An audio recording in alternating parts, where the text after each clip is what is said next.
É um prazer imenso estar com vocês aqui em mais este ICO Series. Para aqueles que não me conhecem, eu sou Irene Azevedo e hoje eu estou responsável pelo programa ICO. Já já eu explico para aqueles que não sabem o que é o ICO na América Latina. Antes de começar, vou falar um pouquinho só da LHH, né, que é uma empresa que faz recursos humanos de ponta a ponta. Então, a gente tem desde advisory service, que passa por estruturas operacionais, remuneração, modelo de competência, ou até o planejamento de sucessão, para desenvolvimento de liderança, com programas realmente de desenvolvimento de liderança, soluções de assessment e soluções de coaching. Temos, então, para a transição de carreira e mobilidade, todas as soluções para a transição de carreira que vão desde o chão de fábrica até o C-Level, com soluções diferentes e consultores diferentes. E o ICO é a solução de transição de carreira para o C-Level. E dentro da transição de carreira está a mobilidade. Nós acreditamos que os talentos eles não são substituíveis, eles são renováveis, então a gente tem soluções de upskilling e reskilling. E, por último, também soluções de recrutamento, ajudando a empresa a encontrar os melhores talentos. Muito bem. Hoje eu tenho o prazer de estar aqui com dois amigos. Eu sempre digo isso, né? Mas é porque são amigos mesmo, de longa data, né? E é sempre um prazer estar aqui nesse bate-papo sobre carreira. E eu vou pedir, então, que o Alexandre e o Marcelo se apresentem. E nesta apresentação, embora a empresa deles seja bastante conhecida, os dois, as empresas são conhecidas, mas, de qualquer maneira, eles falem um pouco do business. E como a gente hoje, nesta nossa temporada, a gente está falando sobre carreiras, e carreiras é interessante porque você pode passar temporadas e temporadas falando sobre carreira, porque cada pessoa tem uma história, cada pessoa passou por segmentos diferentes. Então, vocês podem contar um pouquinho da história de vocês, já que a gente está falando sobre carreira, vocês contarem um pouquinho da história de carreira de vocês. E aí eu deixo vocês escolherem quem quer falar primeiro. É um prazer imenso estar com vocês aqui. Obrigado, Irene. Então, Marcelo, se você me permite, eu vou começar. Muito obrigado pelo convite. É muito bom estar aqui com vocês. Então, vamos lá. Vou me apresentar. Eu sou o Alexandre. Eu sou hoje, há 11 anos, diretor de RH do LinkedIn. Então, eu comecei no LinkedIn, fui funcionário número 5 do LinkedIn e entrei para estruturar todas os subsistemas de RH. Entrei, então, fui crescendo e fui mudando a minha carreira. Tive várias carreiras dentro do LinkedIn, né? Porque foi mudando a minha carreira. Falando um pouco do LinkedIn, para quem não conhece, mas talvez as pessoas, né, muitas pessoas falam às vezes do LinkedIn e lembram somente do site, da plataforma, e acham que é um lugar para procurar emprego, né? O LinkedIn vende diversas soluções B2B, né? E uma delas é a solução de talentos, né? Então, que tem uma gama de serviços para empresas ali, que sim, que é para buscar candidatos, mas para anunciar vagas, enfim, para melhorar a marca empregadora. Tem a parte que é uma solução para vendas. Então, essa é uma plataforma que o LinkedIn vende para o pessoal de vendas, para que eles não façam cold call. Tem uma solução de mídia, uma solução que é solução de marketing solutions, também é B2B, então, que é gigantesca. E tem uma solução de learning, que a gente vende learning para as empresas. Então, resumidamente, né, se eu fosse falar de todo o serviço do LinkedIn, eu iria ficar aí bastante tempo. Muito bem. E aí, conta um pouquinho da sua história, Alexandre. Vamos lá. Minha história começou ali quando eu não tinha uma ideia de entrar na área de recursos humanos. Então, eu fui fazer um estágio fora do Brasil, na área de marketing. E aí, esse estágio ele tinha uma duração de 6 meses. E nesses 6 meses, eu desempenhei bem. E aí a empresa falou assim, nós gostamos muito do seu trabalho, mas a gente não consegue te efetivar em marketing. Tem uma vaga em RH. E foi aí que eu entrei em RH. E ali eu comecei a construir, fiquei nessa empresa nos Estados Unidos, que é a Disney. Eu fiquei em Orlando durante 3 anos, trabalhando em RH. Então, eu passei por alguns subsistemas, eu trabalhei basicamente em recrutamento e seleção, eu era um analista de recrutamento, eu era um recrutador, né, eu fazia as vagas, e depois eu entrei para a área de desenvolvimento, onde eu era responsável pelo onboarding de novos funcionários. E aí depois eu saí de lá, voltei para o Brasil, e aí eu entrei em empresas como a HP, e aí eu fui construindo minha carreira em RH. Então, eu fui construindo sempre em RH. Eu nunca trabalhei em outra área, não sei RH, não sei se aqueles 6 meses de marketing. E aí eu fui construindo essa carreira em RH, passando por absolutamente todos os subsistemas de RH. Eu passei por remuneração e benefícios, eu passei por recrutamento e seleção, treinamento e desenvolvimento, HR Business Partner. Então, eu fui consolidando e fui sempre sendo também um coringa em várias empresas. Né? O próprio LinkedIn me usou, né, como esse coringa de você tem experiência nesse sistema, eu vou precisar mais foco aqui, até que eu fui crescendo e hoje eu atuo, né, muito mais na estratégia da área de recursos humanos. Muito bom. E agora você, Marcelo, você está no mudo, hein? Boa noite, pessoal. Um prazer estar aqui, Irene. Obrigado pelo convite. Ótimo poder compartilhar aí também aí essa experiência com o Alexandre.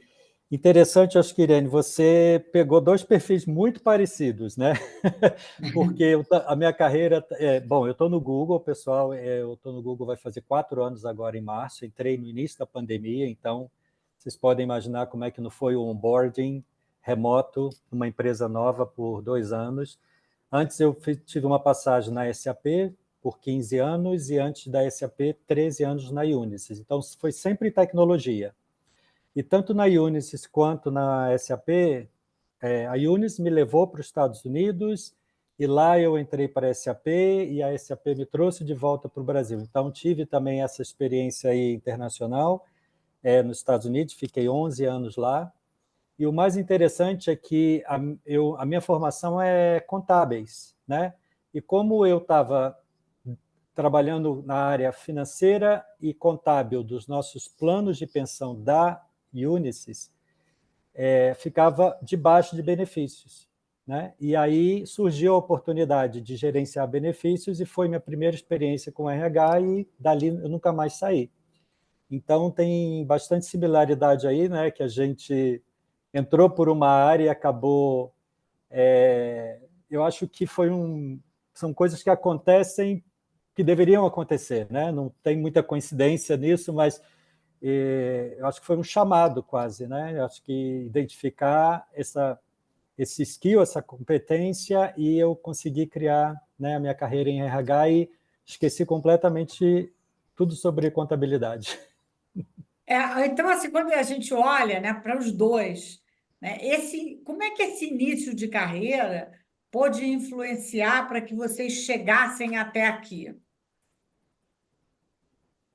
Bom, para mim, eu acho que influenciou bastante, sim, mas não exatamente pela carreira de RH, e sim pelas habilidades que eu aprendi. Então, todos os skills que eu fui aprendendo, sendo tão jovem quando eu comecei essa carreira, né? Eu tive essa oportunidade de iniciar nos Estados Unidos sendo muito inexperiente e eu já fui confrontado com uma cultura muito diferente do que eu estava acostumado. Então, além disso, na Disney, né, eu tinha muitos outros estrangeiros, né, o que me fez já começar a entender a diversidade do ser, né, diversidade de culturas, diversidade de pensamentos, né.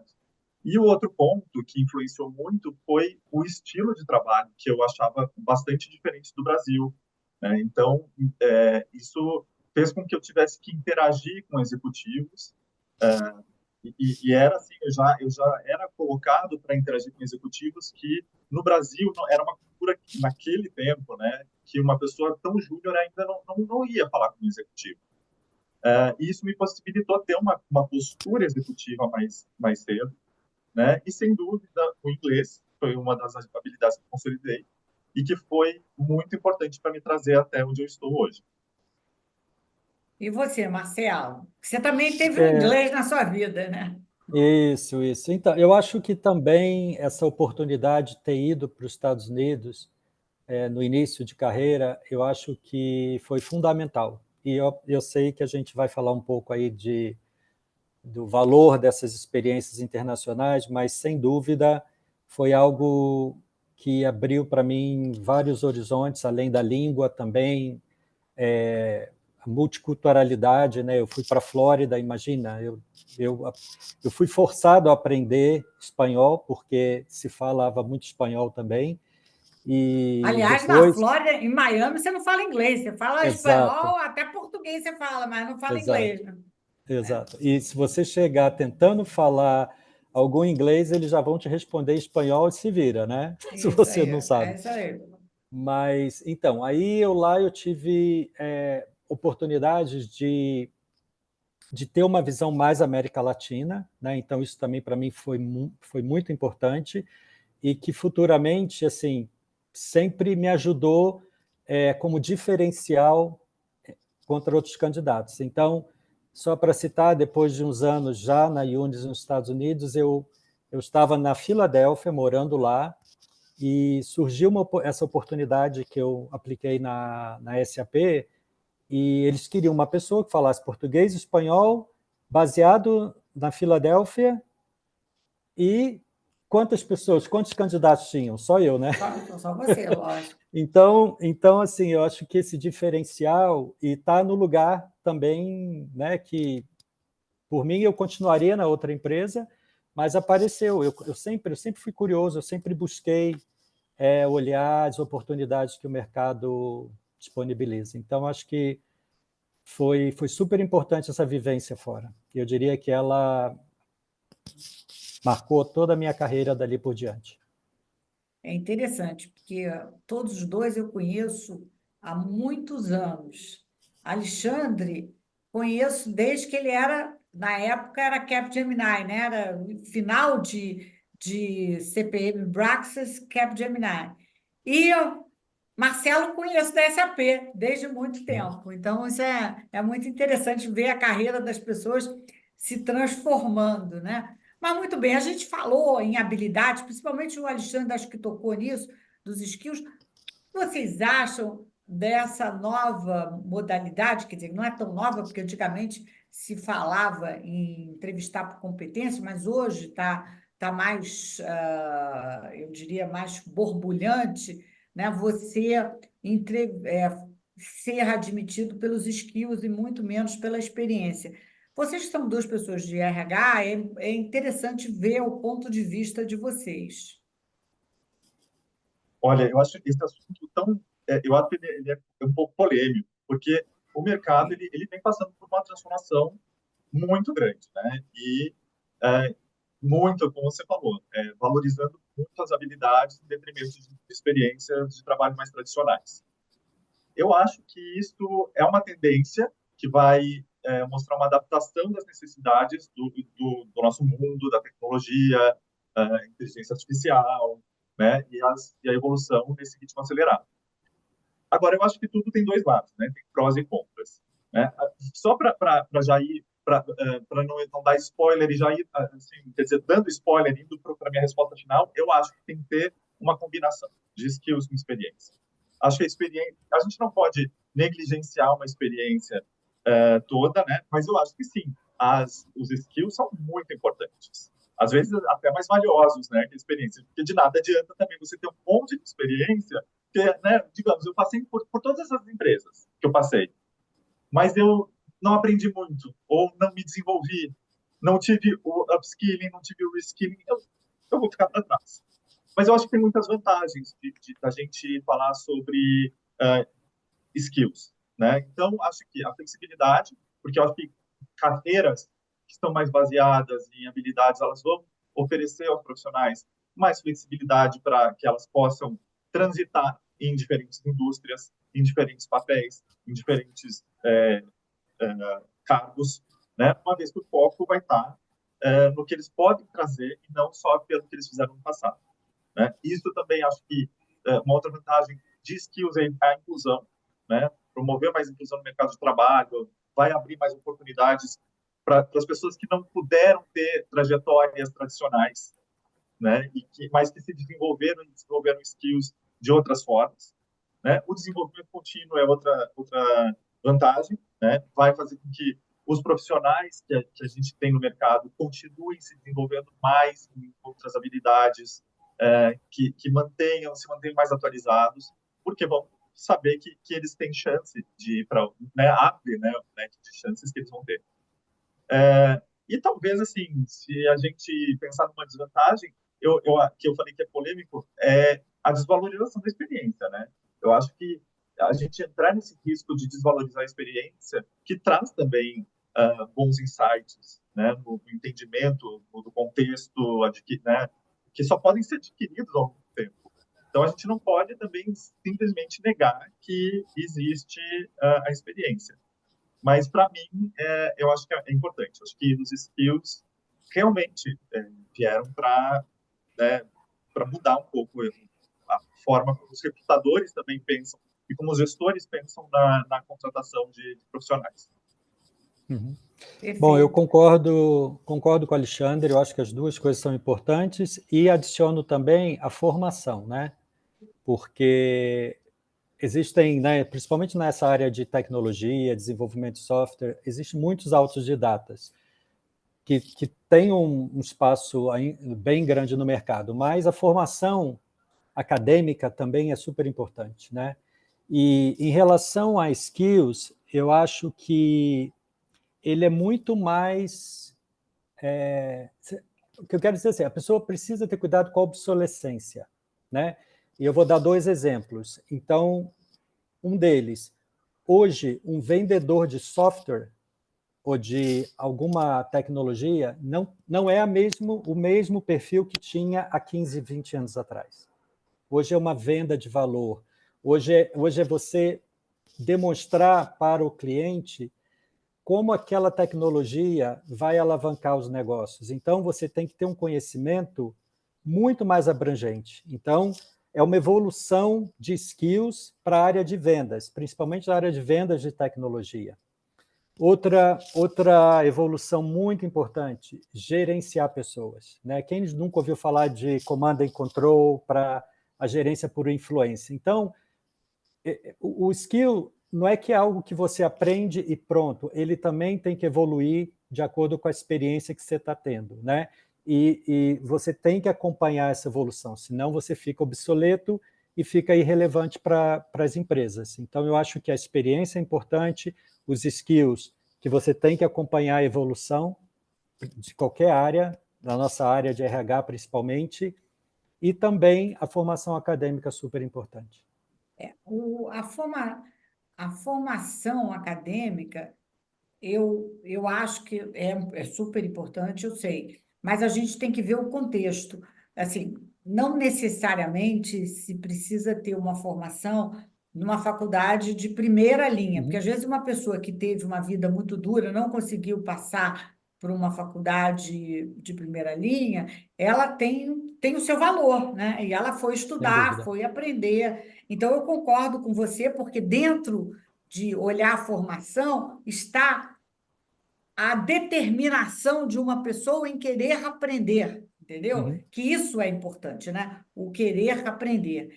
Alguém aqui, o André Simas, falou: como vocês veem a idade, agora que ele pediu, vou incluir essa, não estava no roteiro, mas como a pessoa pediu, eu vou perguntar para vocês. Como é o André, que eu conheço. Oi, André, prazer em ter você aqui, viu? Ele não pode falar comigo, mas ele pode me ouvir, né? Como vocês veem a idade dos 50 a mais na contratação de executivos para companhias de tecnologia? É só para jovens? Eu vou responder porque eu sou o exemplo disso. Eu tenho 58 anos, eu entrei no Google com 54. Então, o Google sim contrata profissionais acima de 50 anos, nós contratamos vendedores com mais de 50 e na SAP, inclusive, até mais de 60. Né? Então, aí é onde a experiência, os skills, toda a carreira que você construiu, todo o networking, normalmente a empresa de tecnologia, né, todo mundo passou por quase todas as empresas, é muito comum pessoas terem esse histórico de networking e virem para as empresas de tecnologia. Então, não vejo que idade seja um problema e eu sou uma prova disso. Obrigada Quem por falar. eu jamais esperaria entrar para o Google, que era um sonho desde sempre, depois dos 50 anos, né? Mas vou falar uma coisa para você, fazer um elogio para você. Não parece. Está Obrigado. Fiz sexta-feira, ótimo. 58 anos. Opa, tá uma beleza. Não parece, não está bem, ô Alexandre? Ele não está bem? Tá, eu não quis dizer nada, mas eu fiquei pensando assim, meu Deus do céu, tá, não parece mesmo, Marcelo. Obrigado. Já estão aqui mandando palminhas e emojis aqui. Muito bem. Alexandre, eu queria ouvir a sua opinião sobre isso.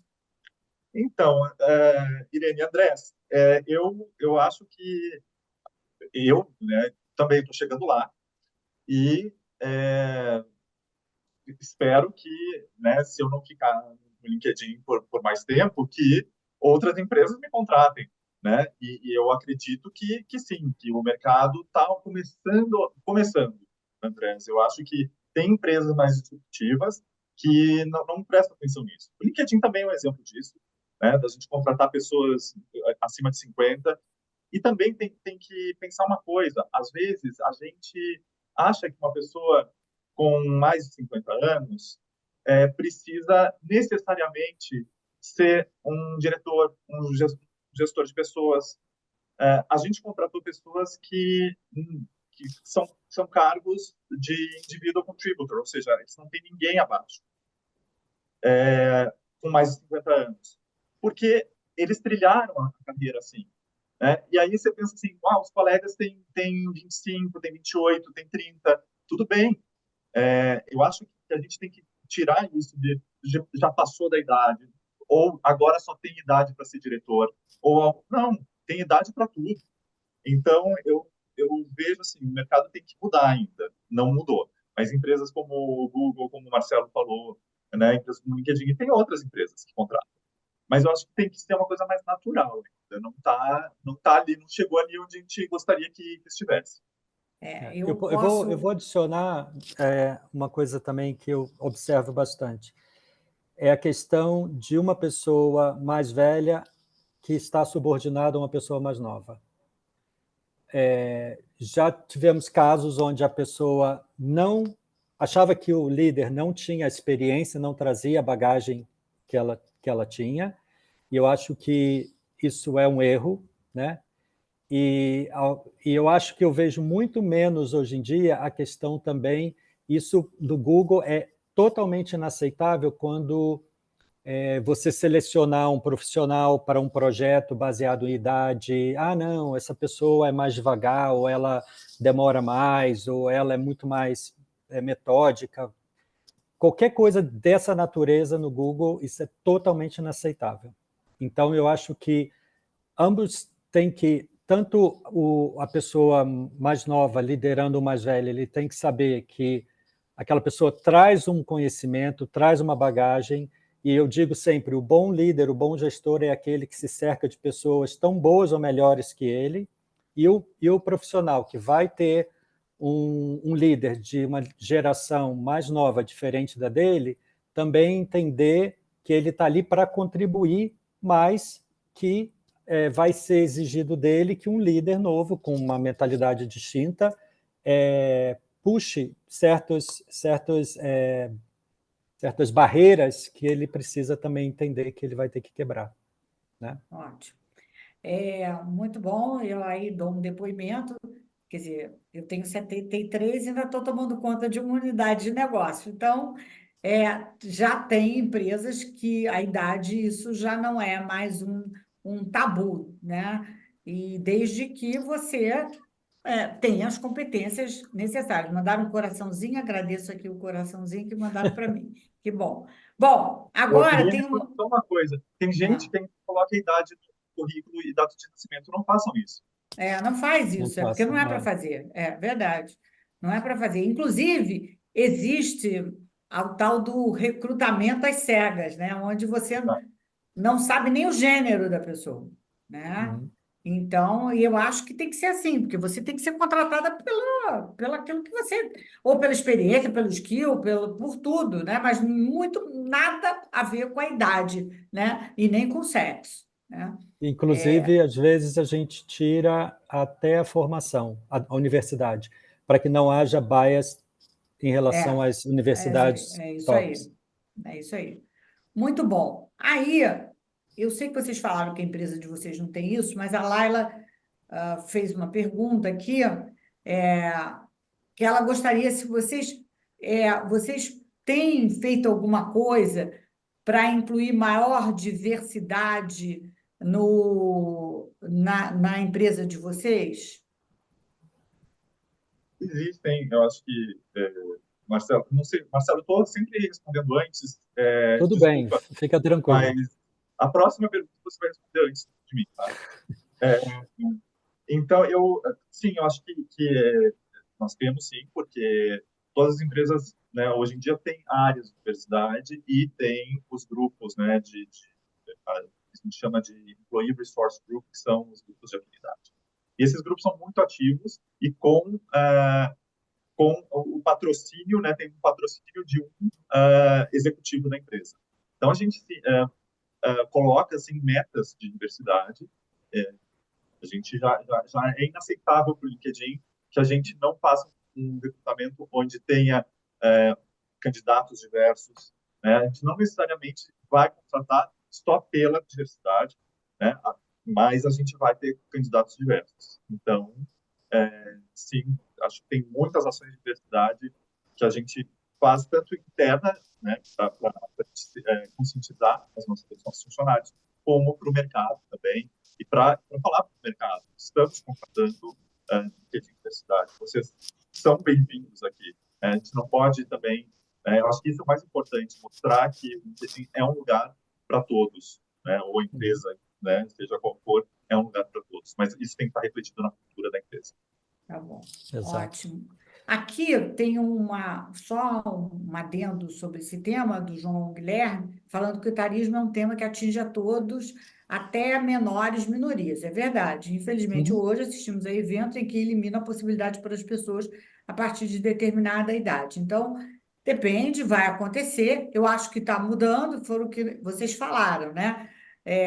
Vai mudar, ainda não é uma coisa tão natural, mas já está acontecendo, né?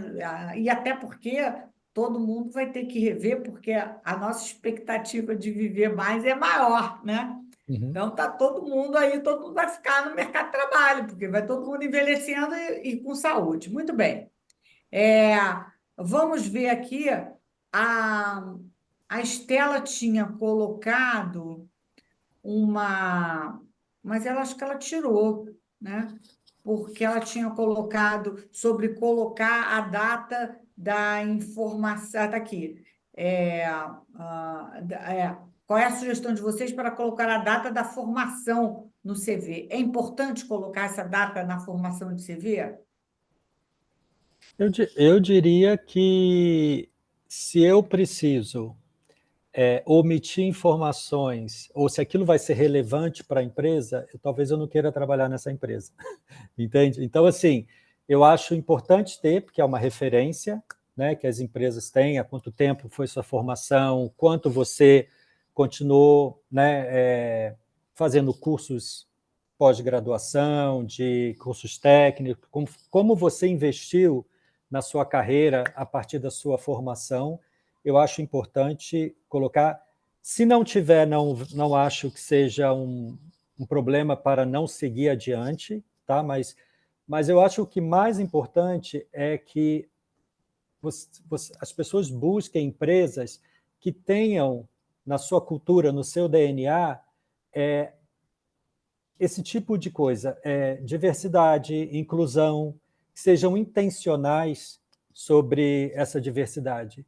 Porque muitas empresas isso está só no discurso e não na prática. Então, se eu precisar mentir a minha idade para participar de um processo, porque a empresa não vai me querer acima dos 50, eu também não quero trabalhar naquela empresa, né? Porque mais cedo ou mais tarde eles vão saber a minha idade, né? Porque, então, para que eu vou querer fazer parte de uma empresa que não celebra essa diversidade?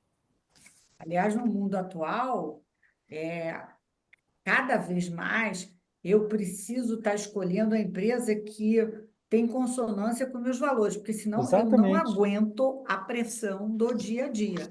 Eu não Uhum. aguento, entendeu? Então, assim, hoje, isto não é papo só de bonito da gente falar, não. É realidade, né? E falando em realidade, tem aqui o Ricardo perguntando o seguinte, que foi uma coisa que a gente falou um pouquinho do recrutamento às cegas, de tirar o nome do candidato na hora de selecionar um CV. Vocês veem isso ser praticado? Sim, já fizemos no Google e também na SAP. Quando a gente E, percebe que pode haver vieses, a gente propõe essa solução e tem sido bem aceita. e você, Alexandre? Já vi também, já fizemos. Claro que em algum momento alguém tem que saber, né? O nome e ter as informações. Mas já fizemos isso na hora de enviar na hora que a área de recrutamento envia para os gestores, envia simplesmente a experiência. Uhum. Muito bom. E outra coisa também que está, né, como eu cresci, né, digamos assim, como eu cresci profissionalmente em tecnologia, as experiências são bem parecidas, tanto na empresa anterior quanto nessa. O cuidado na descrição da posição, para que não que seja uma posição, uma descrição neutra que atraia tanto qualquer gênero, digamos assim, né? Então a gente tem que ter muito cuidado também na descrição, senão você está eliminando pessoas, talvez, quando você está lá, 15 anos de experiência, 10 anos de experiência, será que realmente eu preciso disso? Né? Então, eu acho que a gente tem revisitado muito dessas descrições de posição para ser mais inclusivo, inclusive. Que bom. É bom saber que as empresas estão pensando nisso. Eu diria que é um alento para os nossos corações, né? Agora eu vou fazer uma pergunta de curiosidade. Qual foi o fato que mais surpreendeu vocês durante toda a sua vida profissional? E se houve aprendizados? Vai, Alexandre. Estou Bom, pensando aqui.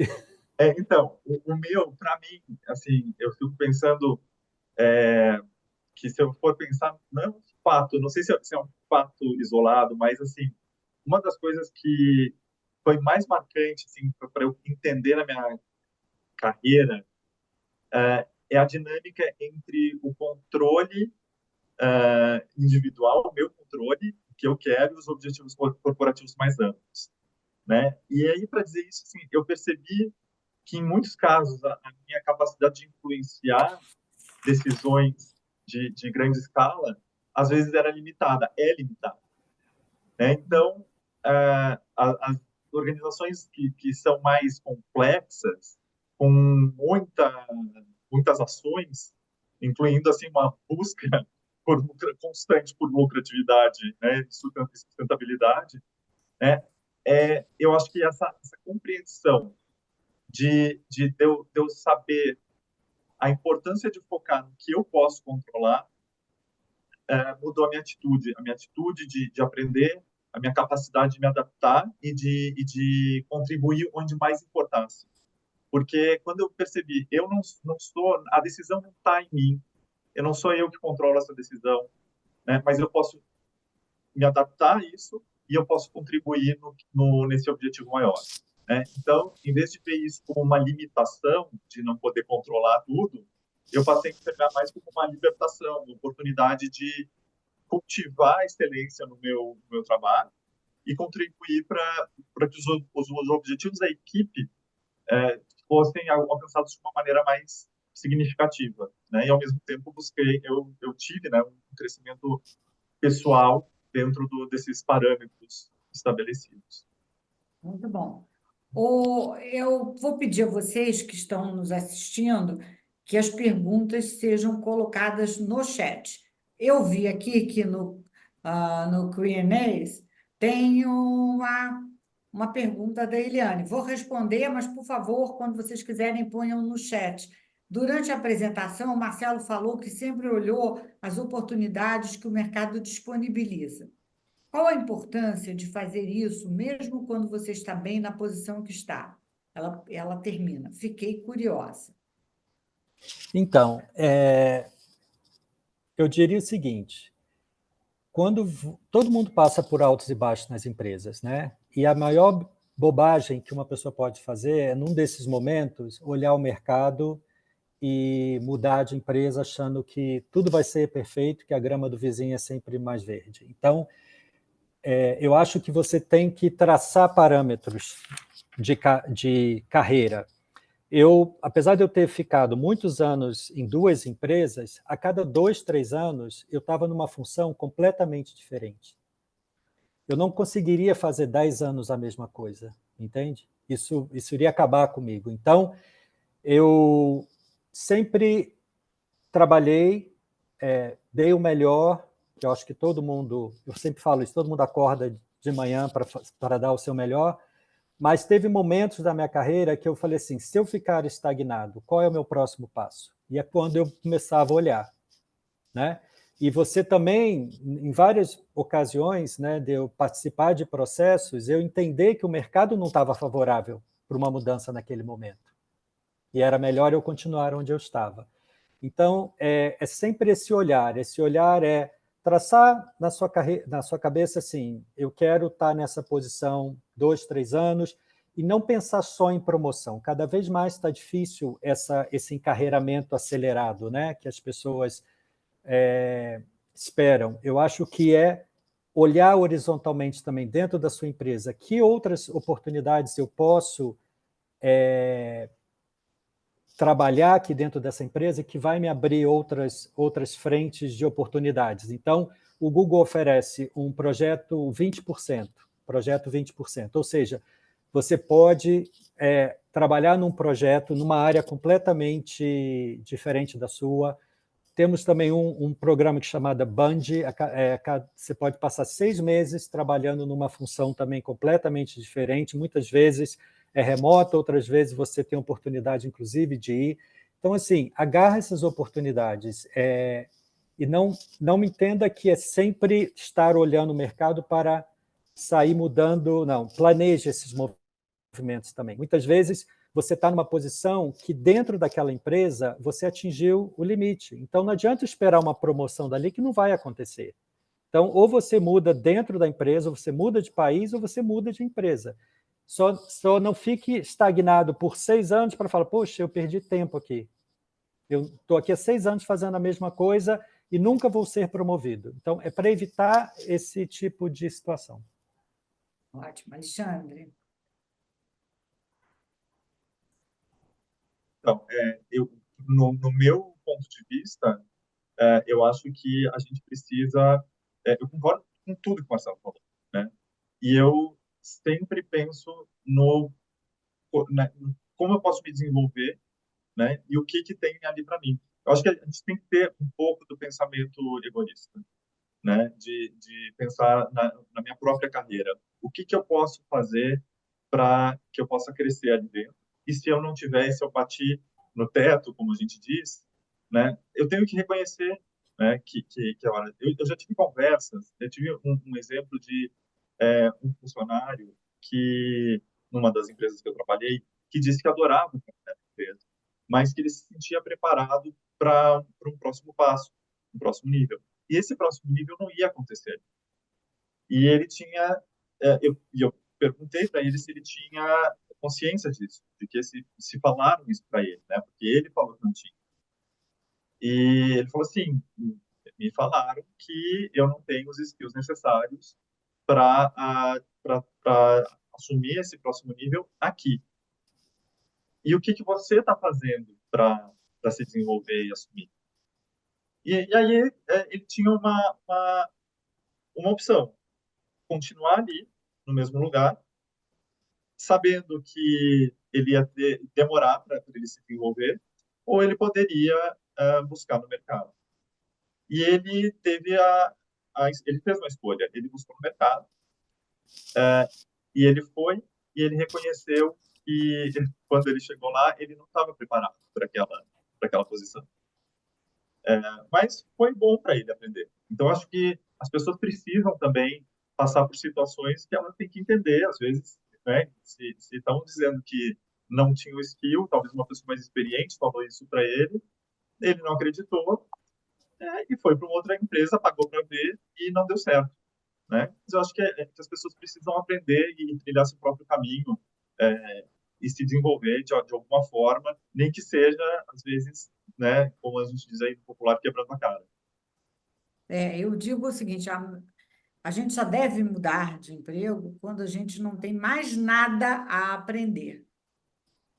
E esse mais nada a aprender são até aspectos comportamentais que eu tenho que mudar, né? Então, aí é a hora de mudar, né? Porque a nossa vida é feita de aprendizados. Aqui a Estela Fornazari colocou uma pergunta que eu gostaria de fazer para os dois. Que competências de liderança vocês têm buscado para executivos desse level? Se puderem dar um ou dois exemplos. Bom, além do que a gente já conhece tradicional de gestão de equipe, eu acho que é importantíssimo hoje um C-level desenvolver uma mentalidade de diversidade. Ele precisa ter essa mentalidade olhando para uma diversidade genuinamente, que é muito difícil hoje em dia, né? Ainda. Não é muito difícil, não é isso. Mas eu acho que ainda tem, né, se a gente for olhar, né, todas as empresas que existem, né, ainda assim, senão a gente não estaria falando de diversidade, né? Por isso que eu falo que é muito difícil. Então, uma mentalidade voltada para a diversidade e compaixão compaixão, empatia. Acho que precisa, porque os outros skills mais tradicionais, eles têm, são desenvolvidos. Né? Eles entendem que faz parte do cargo. Mas o que ainda não faz parte, ou que deveria fazer, são essas duas, na minha opinião. Obrigada. Marcelo. Então, no Google, o processo de entrevista ele é padrão, então nós temos as habilidades cognitivas, nós temos o que a gente chama de Googliness, nós temos leadership, liderança, e nós temos as habilidades técnicas para a posição, né? O conhecimento que chamamos role-related skills, os skills para a posição. E dentro desses dois, leadership e Googliness, normalmente são as partes que eu pego para entrevistar, a gente está sempre buscando qual é o estilo de liderança, né? Principalmente quando é uma posição de liderança, ou mesmo não sendo uma posição de liderança, é como você lida com certas situações, né? Como você gerencia bem uma performance, né? Como você interage com outras áreas, como é a tomada de decisão, como é seu estilo de tomada de decisão. Você é autocrático ou você agrega diferentes pontos de vista no seu processo de tomada de decisão. Então, todos esses são pontos que a gente avalia tanto naqueles líderes de pessoas, de equipes, quanto pessoas que vão, porque você vai liderar alguma coisa, você vai liderar um projeto, você vai liderar uma mudança organizacional, seja lá a sua capacidade, se você está gerenciando pessoas ou não. E a gente precisa de pessoas que agreguem, que liderem por influência mais do que por comando. Ótimo. Não existe a hierarquia no Google, ela é respeitada, obviamente, mas é uma empresa onde as pessoas desafiam, né, os líderes quando eles percebem que não está fazendo parte da tomada de decisão. Então, eu digo que para liderar lá você tem que estar aberto a isso, senão você não vai ter sucesso. Muito bem. Agora, que conselhos baseado na experiência de vocês, né, que conselhos vocês dariam para quem está pensando numa carreira internacional? Vocês acham que isso é importante para o histórico profissional? Super. Eu acho que, como eu falei no início, foi uma mudança muito importante na minha carreira, desde o início. Diria que, quando eu fui, eu não pensava nem em retornar ao Brasil, mas depois passa um tempo, a gente sente saudade daqui, né? Saudade de família e de amigos, então, mas eu acho qualquer vivência internacional super importante, principalmente porque diversidade não é só a gente olhar aqui à volta da gente, né? Então, quando você está num outro país, você também vai ser exposto, tá?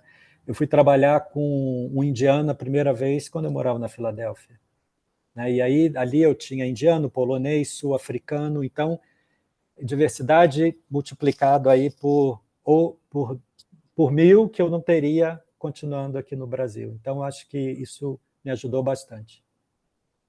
Eu acho que todo mundo deveria agarrar essa oportunidade sempre que possível. Alexandre. Eu concordo, né, totalmente. Acho que isso é a mesma coisa que aconteceu comigo. Eu acho que, no contexto internacional, que você enfrenta desafios que são diferentes, são únicos, barreiras linguísticas, culturais, até as diferenças do estilo de trabalho.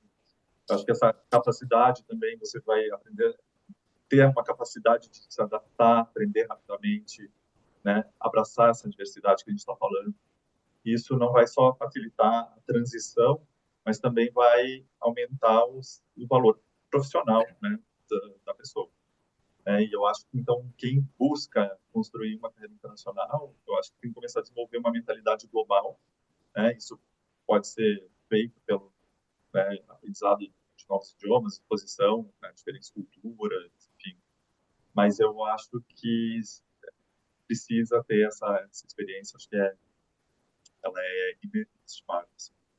Assim. Eu queria também adicionar, Irene, um detalhe. Hoje, muitas empresas, né, não existe mais essa barreira de país, né? Então, muitas empresas você vai ter que trabalhar com pessoas baseadas em outros países, em outras culturas. Networking. Cria seu networking. Mesmo que você não tenha oportunidade de mudar para aquele país, se você interage com alguém em Londres, você vai fazer uma visita a Londres de férias, marca um café com aquela pessoa.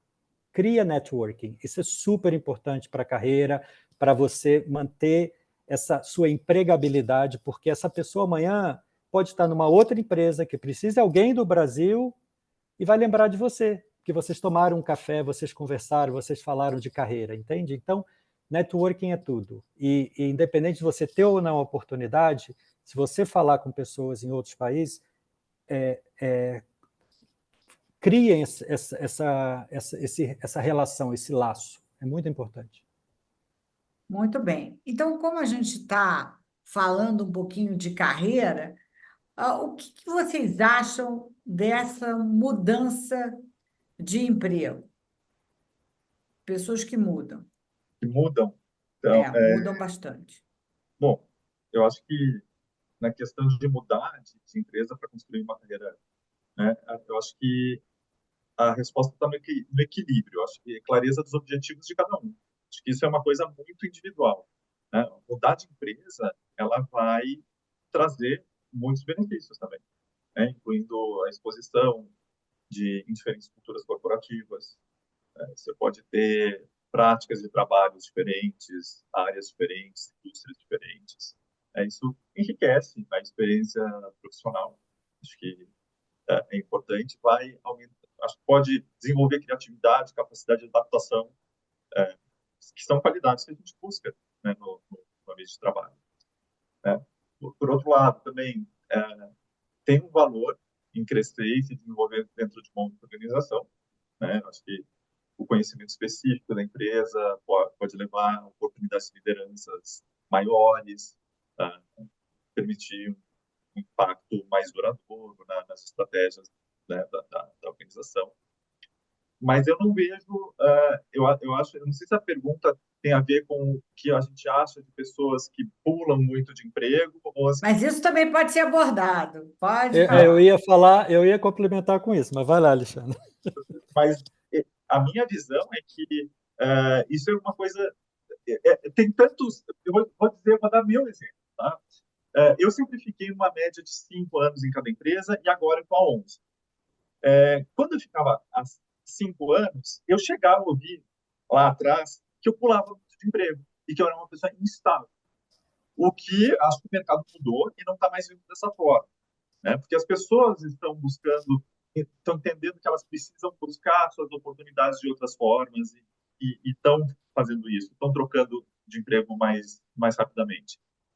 E agora, eu também escuto que eu estou há muito tempo e que o mercado talvez não queira uma pessoa que esteja tanto tempo. Então, assim, sempre vai ter uma desculpa. Eu acho que o importante é a gente ter a nossa narrativa, a gente ter os nossos porquês e aí voltar, né, explicar por que eu tô ali, eu fiquei lá 2 anos ou fiquei 12 anos.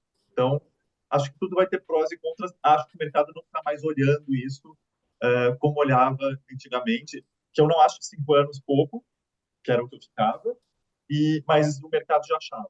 E hoje a gente vê pessoas trocando emprego com 1 ano de empresa, 1 ano e meio, 2, e eu não vejo isso como um problema. Uhum. Eu vou só Marcelo. complementar, eu acho que, primeiro, o seu currículo tem que contar uma história, né? É a narrativa que você faz traduzida ali. Esses movimentos de carreira fizeram sentido? Mostrava uma melhoria de posições, um crescimento profissional, ou então diferentes empresas que te deram uma maior abrangência de escopo? Eu acho que essa é a narrativa. O teu currículo tem que contar. Se você é igual outra coisa que eu escutei muito também ao longo dos anos, tipo assim, a pessoa tira um sabático, o que aconteceu? Será que foi burnout? Será que a pessoa quis parar de trabalhar, abriu um negócio, não deu certo? Então, assim, não importa, né? Se você se você quis tirar um sabático e você teve condição de fazê-lo, e você consegue contar uma história da onde aquilo surgiu, o que você fez nesses 2 anos, eu acho que isso é importante. Eu vejo menos hoje em dia essa questão de pula muito de emprego, mas eu sempre, quando eu escuto, eu ainda falo assim, vamos analisar esse currículo, vamos olhar junto aqui, olha, não tem um breaking service, né, que a gente fala, não tem um espaço, não é que a pessoa ficou desempregada 6 meses e foi trabalhar, tem coerência, tá vendo? Aqui, ó, ela saiu, lembra que o CEO dessa empresa foi para aqui, levou um monte de gente, ó, foi junto, entendeu? Então você vai criando, você vai contando uma história, porque tem coisas que são assim, um executivo sai e leva meia dúzia, né? Então aquele executivo sai da outra empresa, ele vai levar todo mundo junto, então vai parecer que aquela pessoa ficou pulando de empresa e não é. Então, acho que é o que o Alexandre falou, depende da narrativa que você coloca sobre a sua carreira. Tudo tem que ter uma história, né? E uma Exato. história bem contada. Uma história bem contada, todo mundo gosta de ouvir, né? Uhum. Eu me lembro que eu tinha passei 26 anos na IBM. Quando saí, porque eu queria a carreira de consultoria, eu me fiquei indo passando por algumas empresas. Isso depois de ter passado 26 anos na IBM. E uma vez eu escutei, não era um entrevistador, eu estava num cliente contando a história, tá? E o cara falou: Poxa, mas você mudou hoje de emprego. Eu falei: Se eu quero ser uma boa consultora, eu preciso conhecer outras culturas, senão eu não vou ser uma boa consultora. Aí o cara parou de falar. Mas você vê que eu acho que hoje há menos essa conotação e eu não estava nem procurando emprego, eu estava só contando a história da minha vida, né?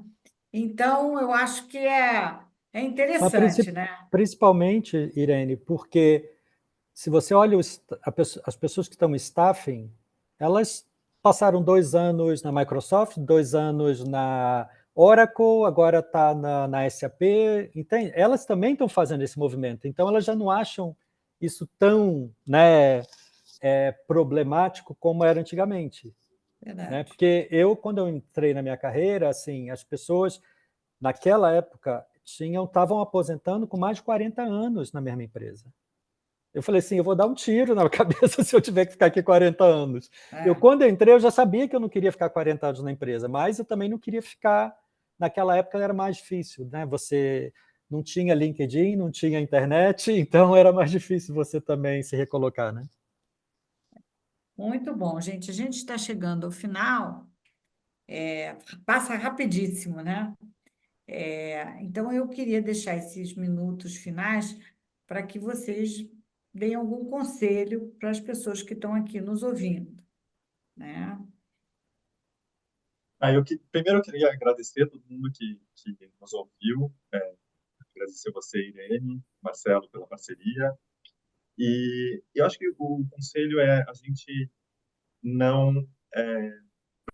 eu queria dar um conselho para quem está nas empresas e recruta, para quem né, e recruta, que eu digo os gestores também, não julguem tanto, não julguem, escutem a história dos candidatos, né? E o conselho para quem quer se desenvolver é isso: faça networking, converse com as pessoas.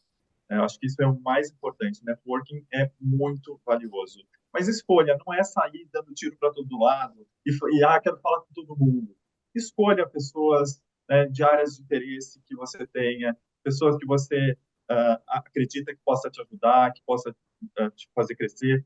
Né? Não vai sair dando tiro para todo lado, porque senão você vai virar uma pessoa chata no mercado e ninguém vai atender. Bem, Muito obrigada, bem. Alexandre. É, Marcelo. eu vou dar 2, pode? Lógico, Um quantos você deles quiser. pode parecer coisa de geração X, né? Mas eu vou falar assim mesmo. Crie um bom relacionamento com a sua liderança, com a sua gerência. Eles que te dão aumento, eles que te promovem, eles que falam bem de você, eles que vão pensar em você quando eles tiverem outra oportunidade, eles que podem te ajudar, eles que podem... esteja aberto a feedback, esteja aberto a ouvir críticas. Muitas vezes a gente é meio resistente, né? Mas valorize a liderança que você tem. Eles são seus melhores aliados em qualquer empresa. E o outro, eu acho que não demore muito a tomar decisões. Se você está um pouco incomodado com alguma coisa, mesmo que o mercado esteja difícil e você esteja inseguro de fazer uma mudança, mas eu aprendi que você trabalhar, né, contra a sua vontade, ou quando que aquilo não te satisfaz, aquilo vai te causar mal, vai causar burnout, stress, certas coisas que acho que não valem a pena passar por isso. Então, eu sei que muitas vezes a gente tem que engolir alguns sapos, né, Irene? E a gente tem que pensar, né, em que momento de vida, de carreira eu estou, mas se você não se demore, né? Então, se o momento, se você ainda está longe da sua aposentadoria e aquilo está te incomodando, vai, mergulha, acredita em você, acredita no seu potencial. Eu sempre digo isso, às vezes, para as pessoas que são desligadas, e eu olho para elas e eu falo assim, mas você não estava feliz aqui. Será que isso não é uma oportunidade de você ser feliz fazendo o que você gosta em outro lugar? E quando a pessoa assimila aquilo, você tem razão. Eu não estava feliz aqui, então eu acho que agora eu vou estar mais aberto a olhar coisas que têm mais a ver com esse meu momento. Então, é isso.